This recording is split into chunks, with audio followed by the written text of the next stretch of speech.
Okay, baby, let's get started here in my book of secrets and the master plans for a table that's been commissioned. Now, the only request from the customer was cup holders, but I want a power carved lid and it needs to be sturdy as a mother, if you know what I'm saying. So for that, we're going to be using 2-inch thick stock of red oak and walnut, and this red oak is super rough and super long. And anytime you're using rough cut lumber, one of the big challenges is trying to get maximum yield. So for that, I use lots of foot tapping and making weird faces, and this helps bring out my inner genius and helps minimize waste. Now, after excessive amounts of foot tapping, I go ahead and muster up the courage to strike a line and make a few cuts. And at this point, I'm just trying to make sure when I bring the wood to the table saw, my table saw doesn't try to murder me. And here you see one of the side rails. I'm gluing it together, and this was pointless, and you'll see why later. And I go ahead and divert my focus to the end rails, or at least what I'm calling the end rails. I want all my 4 rails to be 12 inches wide, and the stock I have for the end rails is 10 inches. So I rip 2-inch wide strips from the same stock to match the grain pattern, and I go ahead and glue them up. And here you're going to see one of the advantages of having this big gap in the middle of my table. I can go ahead and clamp something in the middle of it and then just flip it over. Now, I use this approximately every 412 days, but when I do, it's totally worth it and justifies this massive gaping hole. Now, the next morning, I think it is, I can go ahead and unclamp it and cut them to the correct length, set it aside, and focus on that cracked side rail that I tried gluing up. It obviously didn't hold, and I've come to the realization now that I'm going to need a bow tie, and that starts with a slow-mo bow tie drop. It's very essential to the production process. I cut this bow tie, or Dutchman, whatever you want to call it, off camera, did a layout line, and used a Forstner bit to hog out most of the waste, and then I finessed all the way up to the line with a chisel. And once I got that nice and crisp, I used a butt-ton of glue and an excessive amount of force. And this does 2 things. It helps ensure a tight fit and deals with my anger issues all at once. Epic thumbs up. Look at that fat hand. Jesus. Now, I go ahead and take those side rails, joint one edge, and then I rip them to the exact same width as my end rails. I cut them to the correct length, and then I use the table saw to do a depth gauge line for the tenons that are going to go on all 4 ends of the side rails. You can clean up these tenons a few ways.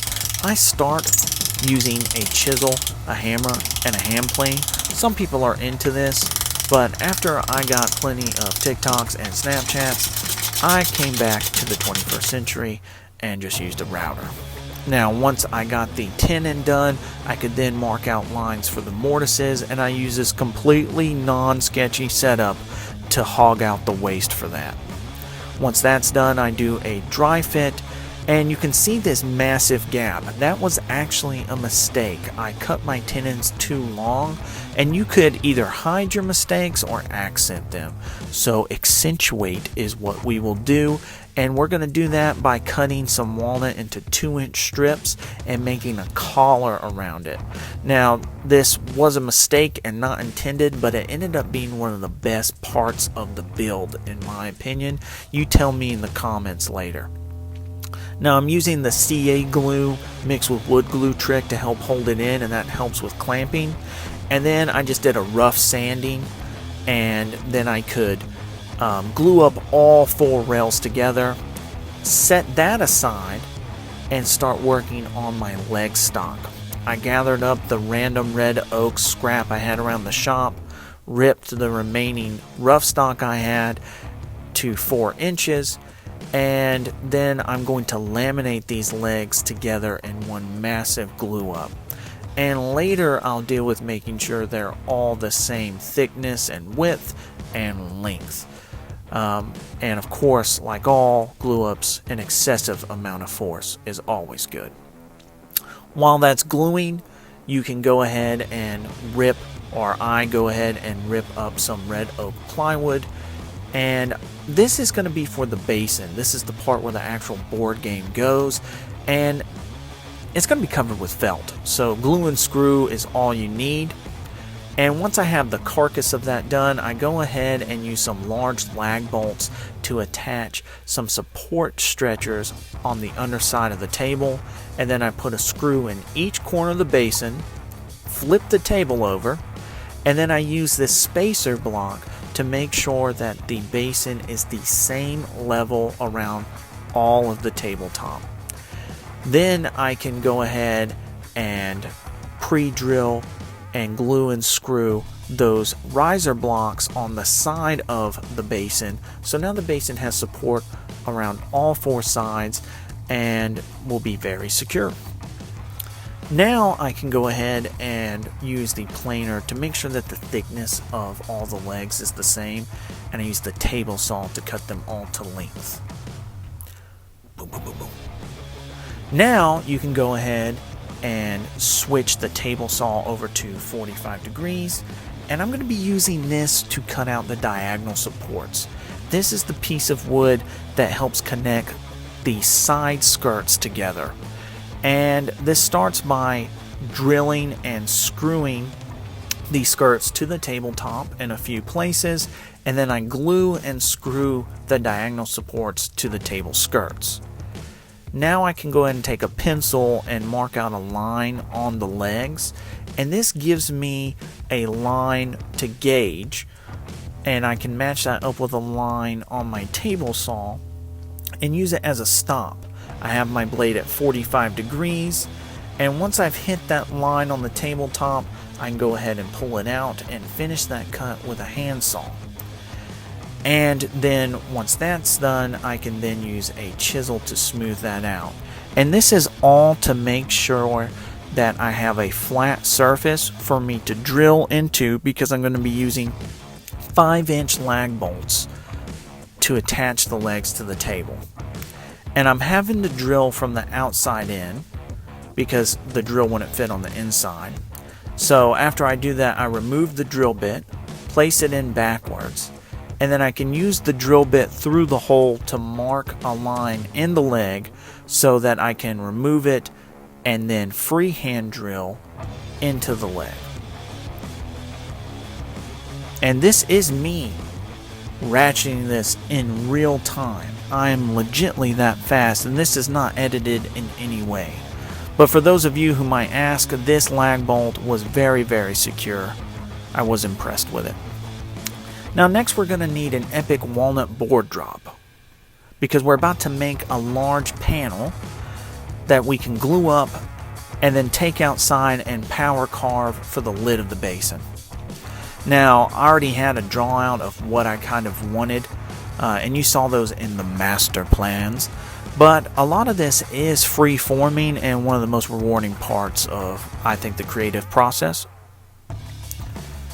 And after I sand the top up to 320, I can take the lid over there and use a hand plane to finesse it in, and then I can take it over to the drill press and drill out a finger hole so it's easier to remove.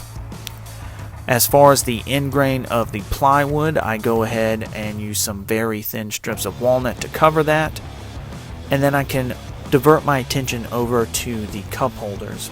And I decided to use this small piece of MDF and a hole saw, and then I'm going to use a collar in my router to get a perfect circle.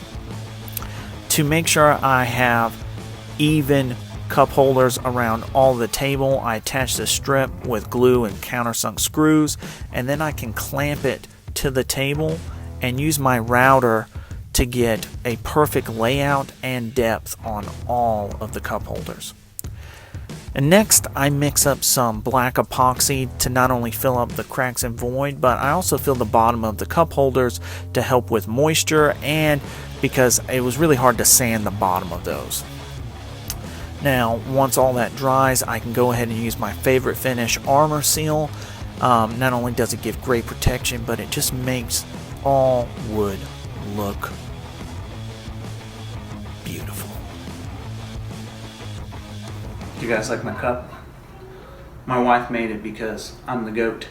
I'm also a jack. Like a lot of my videos that I've made here recently, I'm absolutely in love with this table. We moved it inside of the house because it's 4 foot by 6 feet and it's got a large footprint, so I wanted it inside the house. Everything about the table kind of takes you all in at once and then breaks down.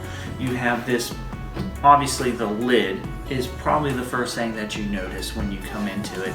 It's got the power carving, the beautiful finish, and the figure in the wood is just phenomenal. There is natural cracks and voids, so the finger hole that's in the top of it that lets you pull it out gets hidden in naturally. After you've absorbed the lid, now you start noticing all the other pieces.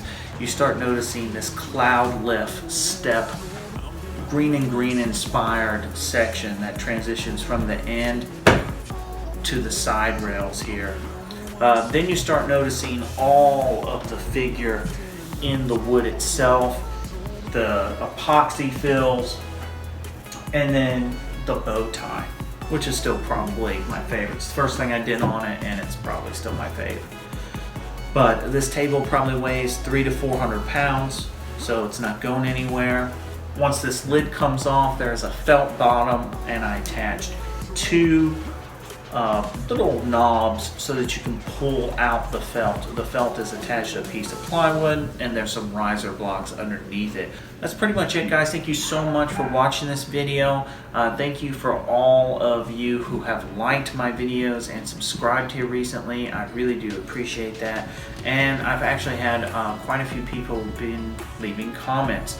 And in previous videos I've said I love your insults, but everyone who's been leaving comments has just been sincerely nice, and that always means a lot. So thank you so much for your uplifting words, and most of all, I really hope you enjoyed it, and I hope you come back next time. Thanks for watching, guys. See you soon.